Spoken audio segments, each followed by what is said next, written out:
The United States has enacted stringent export restrictions aimed at limiting China's access to critical technologies, particularly in the semiconductor and artificial intelligence sectors. These measures include blacklisting prominent Chinese companies like Huawei and SMIC, expanding the foreign direct product rule, and regulating the export of advanced semiconductor manufacturing equipment. The goal is to protect U.S. national security and maintain its technological edge.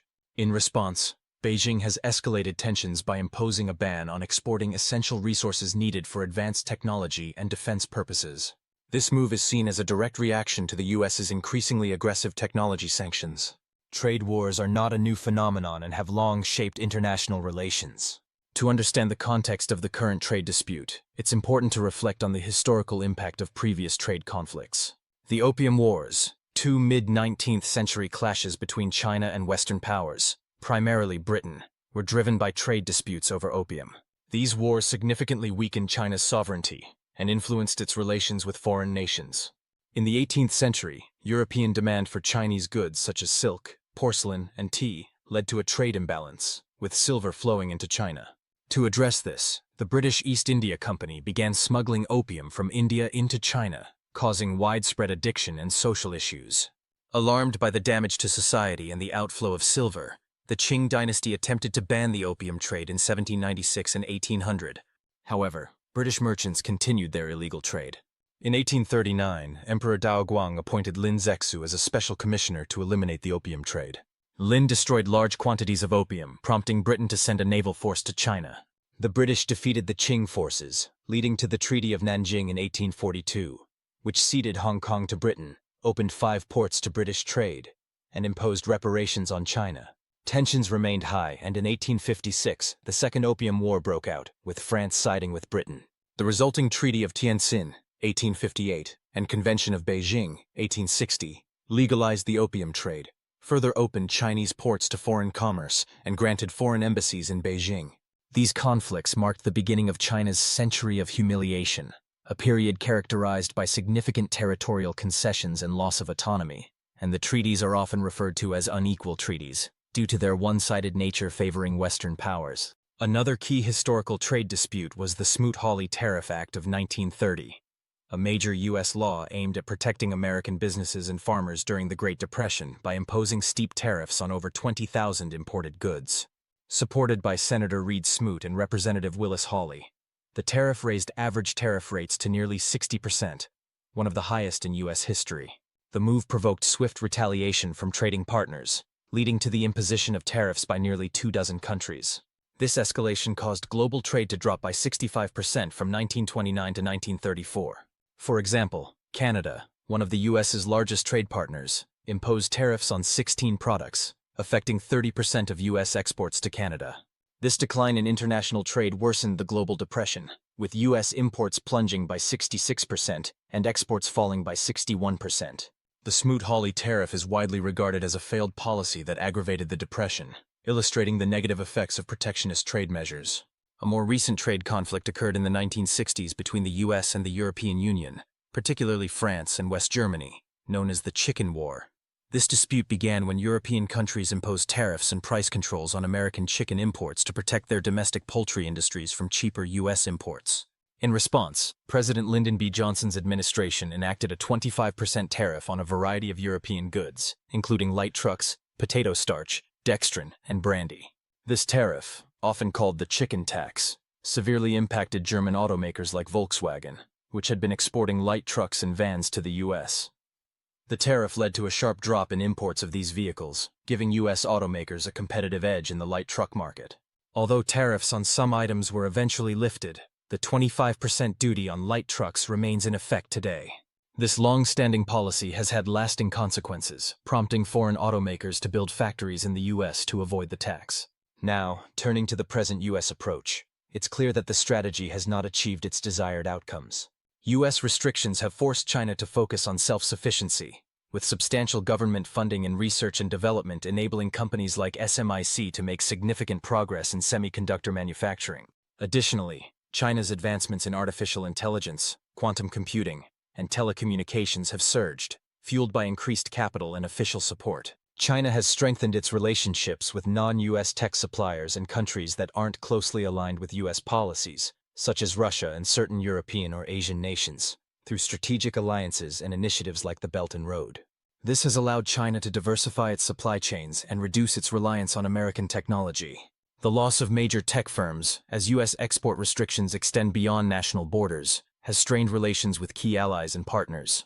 Companies like ASML and TSMC have worked to reduce dependence on US technologies to avoid these restrictions, while US tech companies such as NVIDIA, AMD, and Lam Research have seen significant revenue declines due to limited access to the Chinese market.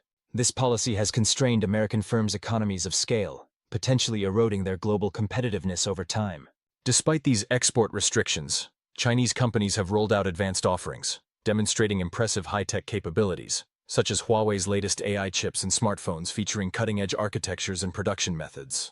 China's homegrown innovation, supported by government programs and global cooperation, has driven substantial progress in multiple industries. When did the trade war begin?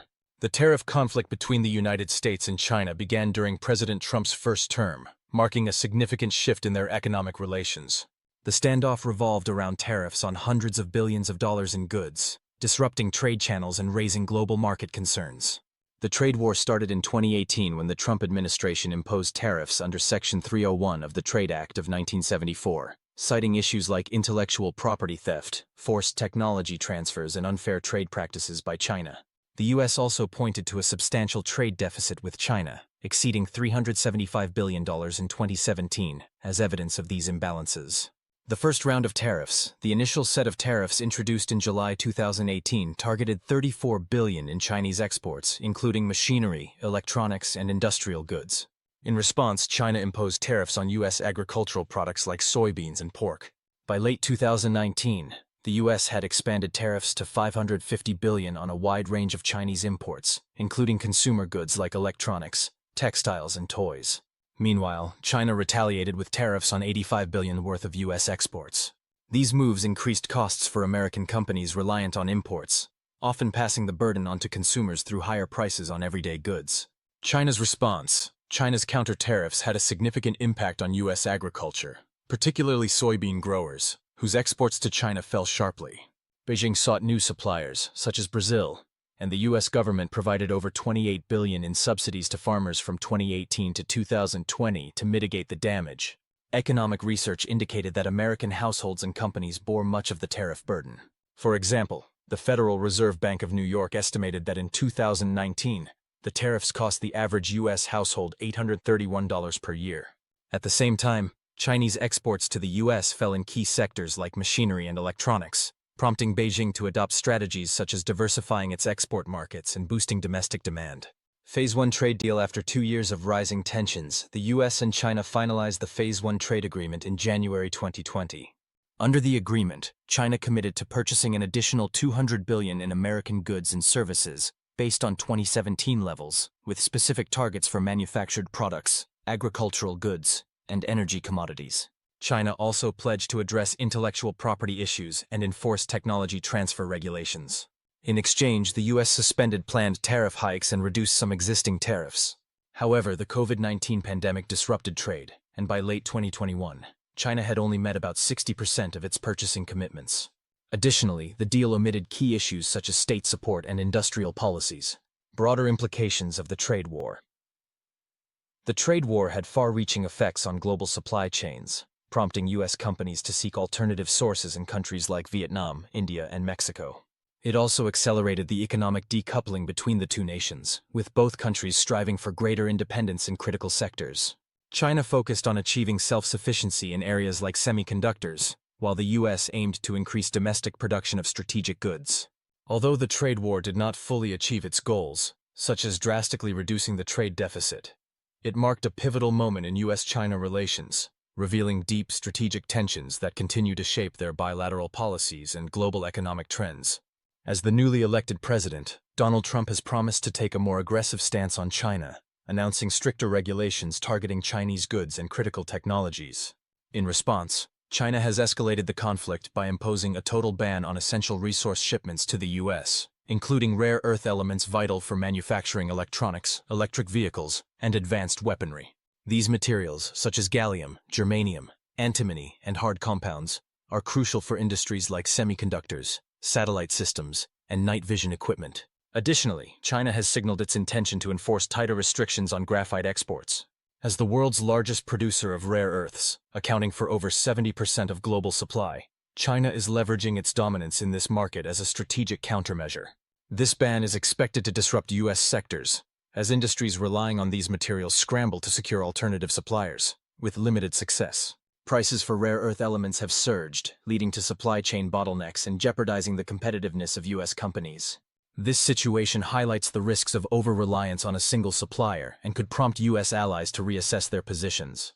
While some may align with the U.S., others may deepen ties with China to avoid being caught in the dispute, leading to a fragmentation of global trade routes that weakens U.S. influence and destabilizes established alliances. China's strategic use of its control over critical resources underscores its ability to effectively counter U.S. economic measures, not only neutralizing the impact of recent U.S. actions but also strengthening its bargaining position.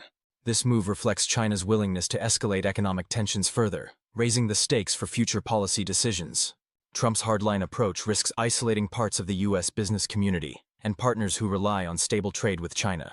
Industries that depend on Chinese inputs face rising costs, potentially threatening jobs and economic growth at home. This financial fallout could undermine Trump's promises to revitalize American manufacturing and safeguard employment, creating significant political challenges domestically. In the realm of currency, President-elect Donald Trump has issued a stern warning to the BRICS nations, Brazil, Russia, India, China, and South Africa, regarding their attempts to create a new currency to rival the US dollar. He has vowed to impose 100% tariffs on these countries if they move forward with such proposals, emphasizing that any attempt to replace the dollar would have severe economic consequences, including limited access to the U.S. market. China, a key BRICS member, has been pushing for wider global adoption of its currency, the yuan, renminbi, as part of a strategy to reduce reliance on the dollar. This includes advocating for non-dollar-based trade, forming currency swap agreements with multiple countries, and developing alternative financial systems. China has even encouraged Middle Eastern oil producers to accept the yuan for oil transactions, and has introduced measures to facilitate its use in cross-border trade. These efforts are part of China's broader strategy to enhance its standing in global finance and create monetary frameworks outside the Western-dominated system. The U.S., viewing these moves as a threat to the dollar's global dominance, has signaled its willingness to use economic tools, such as tariffs, to resist them. In parallel, Russia has significantly expanded its own push to de-dollarize trade, notably with China and other BRICS members. In December 2023, Iran and Russia reached an agreement to conduct trade using their own currencies, the Iranian rial and the Russian ruble, instead of the US dollar. This deal is seen as a means to strengthen bilateral ties while reducing their dependence on the dollar, especially in light of the extensive US sanctions on both nations. The agreement includes measures to facilitate transactions through non-US banking systems and the creation of direct financial links between the two countries. Iran has also signed a free trade agreement with the Russian-led Eurasian Economic Union, which aims to eliminate tariffs on most goods exchanged between Iran and EAEU members. This is part of a larger effort to integrate Iran more deeply into regional economic structures and reduce reliance on Western financial systems. These actions reflect both Russia's and Iran's strategic efforts to establish financial frameworks that bypass US-controlled institutions, thereby strengthening their economic resilience amid ongoing geopolitical tensions. India is also exploring the use of its own currency, the rupee, in international trade to mitigate the volatility associated with the dollar. The Reserve Bank of India has taken steps to enable global trade settlements in rupees, seeking to expand its use in global transactions.